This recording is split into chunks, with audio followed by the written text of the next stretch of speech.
was new, promising, and there was not the other promising agents that are now being tried. So you can see that on total 16, we started with the 3 weeks of induction with the vincristine, steroids, and asparaginase. But then we replaced protocol 1B with clofaramine, etoposide, and cyclophosphamide combination. After this induction, we proceeded to consolidation with high-dose methotrexate, and after that started maintenance. And in maintenance, we gave 2 reinductions.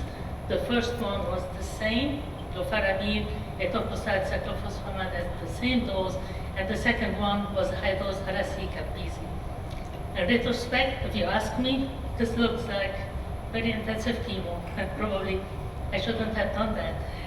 But when we started treating those patients, the results were actually very promising, and we felt very encouraged by it. Surprisingly, I know that the clofaramine is very controversial and is associated with a loss of side effect.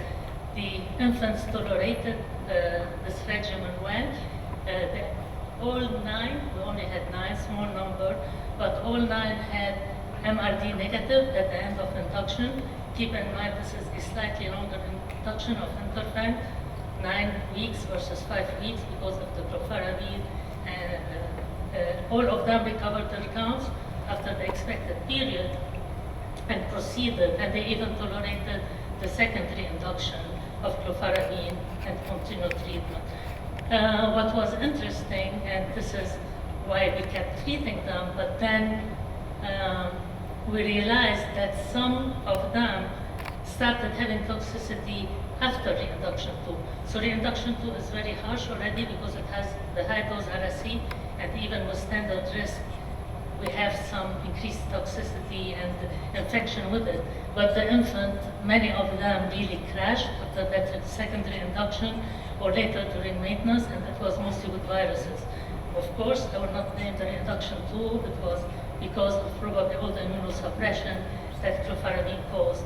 So this is to keep in mind that when I want to go back and look, maybe the dose of clofaramine could have been reduced, maybe the secondary induction with RSC could have been removed, or the first induction with clofaramine. So as I was analyzing all this and caught by surprise, but by the later deaths from toxicity, not the earlier one that were increased, and we decided to stop treating the infant on this protocol. Dr. Gruber, Daniel Gruber, who is a physician scientist, had joined St.Jude. So of course, when she came, she was very excited with the results, and we started talking, but then we started realizing this is not ideal. And at the same time, in her lab, she has an interest in infant ALL, and she was studying that in her lab. Also, at that time, the results of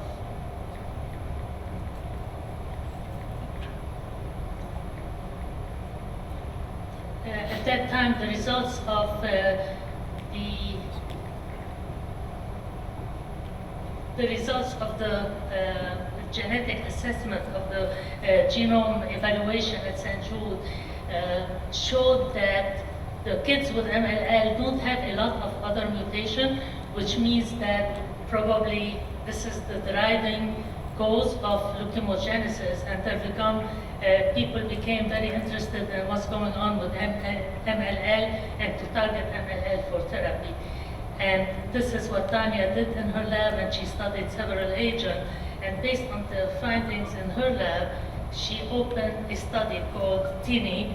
Everybody called it Tiny at St.Jude, which upset her very much. It's TINI, not Tiny. And it is for children, infants with ALL, with the MLL arrangement.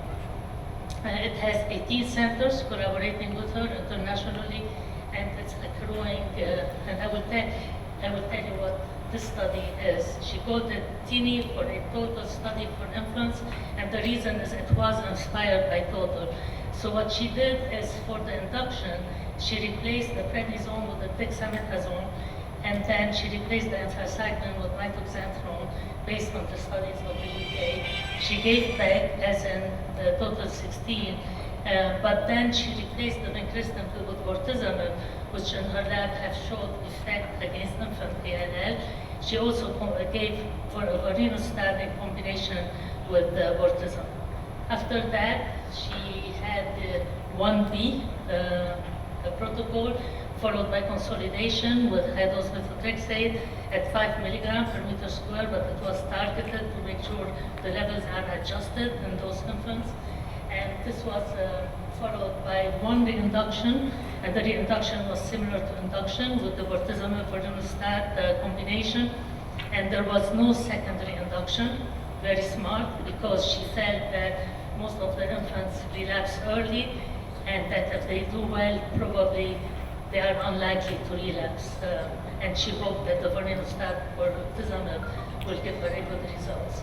So this study, and there was no CNS irradiation for any of the kids, including the one with CNS 3, and this is because on total we have good results in infants even if they were CNS 3 and they responded to treatment without irradiation. So in summary, the duration of therapy on TINI is about 1.9 years. You see that the cumulative anthracyclines are equivalent to 160 milligrams per meter square of the Radisson, and a total of 12 doses of bortezomib and 24 of vorinostat were given. How does this compare to the main other studies? So you can see the difference for interferon. It uses the DEX, a COG study that wanted to test the FLT3 inhibitor was using the prednisone. Then there is no vincristine, unlike the other two studies. The anthracycline is mitoxantrone, unlike the two other studies. And then it uses PEG asparaginase, like the COG study was using the interferon 99, the old one was using L-SPAR. And of course, none of the other trial was using any new agent in the induction. The COG study were planning on using the FLT3 inhibitor. Unfortunately, they had a lot of toxicity in the induction, and they needed to reevaluate the study, and by that time, the FLT3 became not available for the study, and this is the pain of trying to conduct new strategies for children and need to rely on several things, including the availability of the drug from pharma or other resources. So basically, this was not pursued, the FLT3 in ALL infant.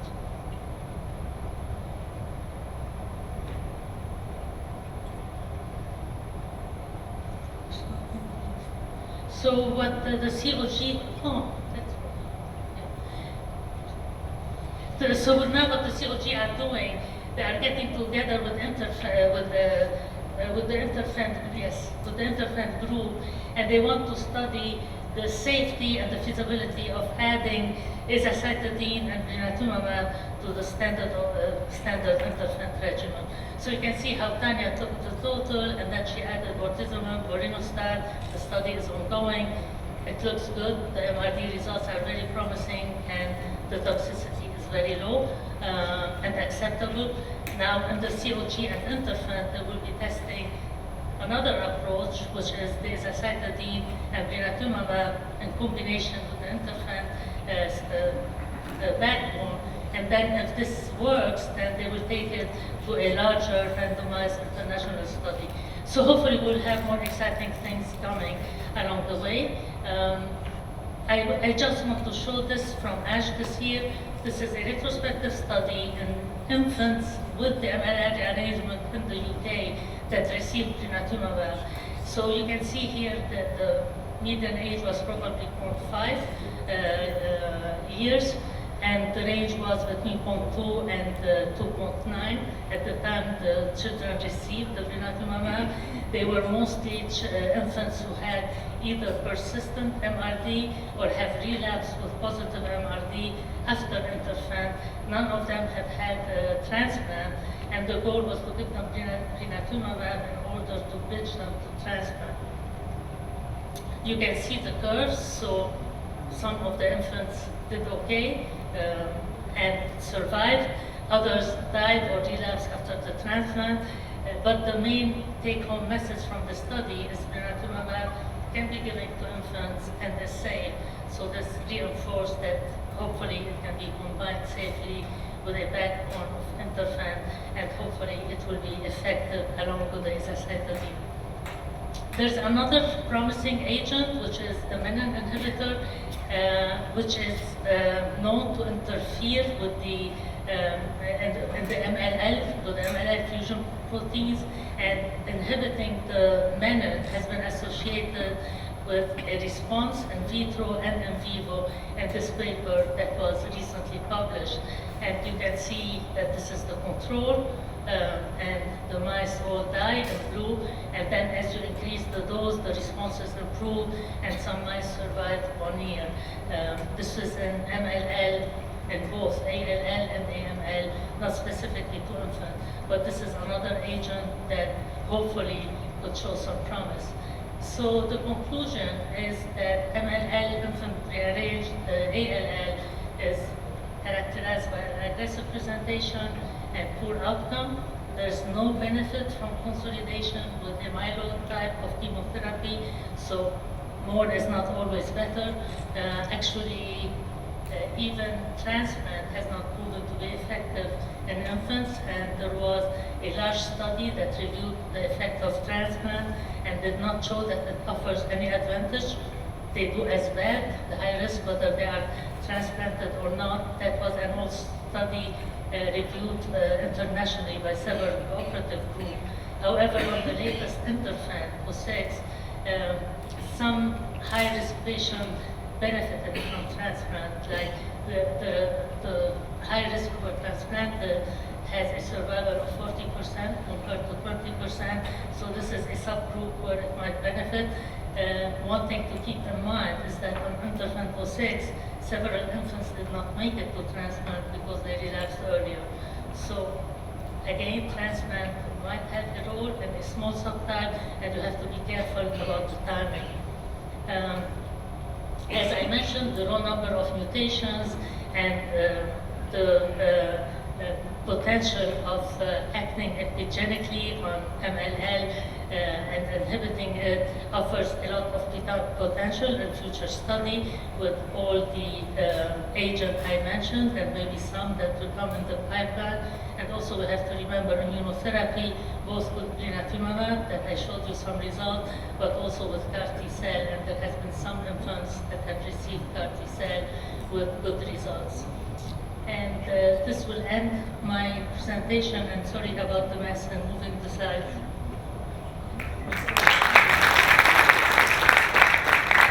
You want me to take the questions at the end, or no? Any questions?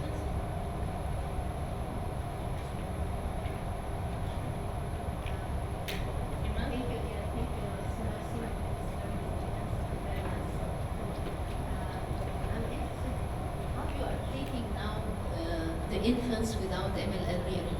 You are just including them on total 17 as intermediate risk, or how do you deal with them? They are also staying on the interferon, but without the bortezomib and variostat.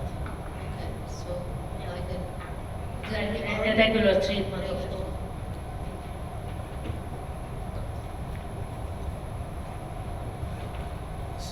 Thank you for the presentation. Just a quick question. If you stratify the patients by end of consolidation MRD, regardless if they are high risk or low risk or intermediate risk, in your opinion, would that be sufficient to decide which, whether they get transplanted or not, or whether you should look for an alternative treatment, or you still think that basically the germline mutation or the initial white cell count is necessary for that stratification? It's looking like it's similar to most subtypes of leukemia. The MRD is very important. So this is based on Dr. Peter's studies and other studies. So, and again, the guidelines for transplant are not very straightforward, and many people on study, the investigator, do not follow the guidelines or the recommendation of the trial, which makes it very difficult to analyze if some families or investigators choose whatever they want to choose. But I believe that the MRD, and at least this is what we're using at St.Jude now on TINI, the MRD is driving the decision and the response. It will have to be determined whether this is a good approach or not.